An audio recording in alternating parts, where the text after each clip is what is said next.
আমি প্লেট লাগবে না, ডাইরেক্ট একশোটা চলে যাই, গামলাই খাই, ওই ক্যালকাল ভাত নিতে আমার ভালো লাগে না। দেখছি না আব্বা, এরকম রাক্ষসের মতো গামলা করে ভাত খালি বলে আমাদের সংসারে আয় বরকত কিছু থাকবি? এমনি বলে আমাদের সম্পত্তি ক্ষয় শুরু হয়ে গেছে। প্লেটে ভাত খালি কি পেট ভরে না রে গোল্লা? না আমু বিরক্ত লাগে, ওই পকিলে হানি একটু একটু করে ভাত লবো আর খামু, এই হয়।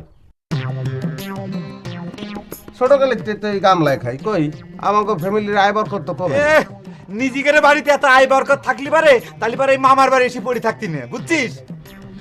এই বহর, তুই এমন ভাবে কথা করছু মনে করছেন গোল্লা সারা বছর মামার বাড়িতে এসে পড়ে থাকে। কইতে দেন মামানি, কইতে দেন। ওই ভাইগুলোকে পলিটিক্স করতে করতে অভ্যাস হয়ে গেছে, কি করবে কন। তুই কি করলু?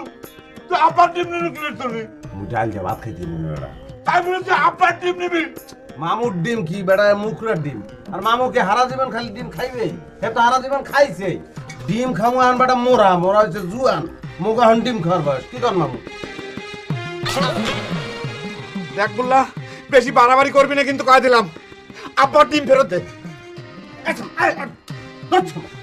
তুই তো মজা দাও, হ্যাঁ?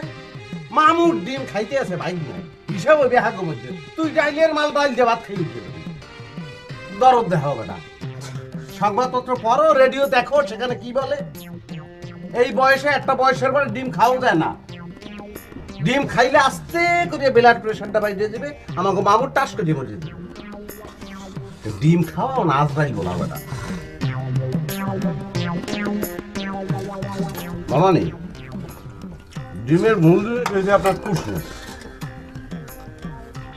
মনে করেন যে একটা নির্দিষ্ট, দেখা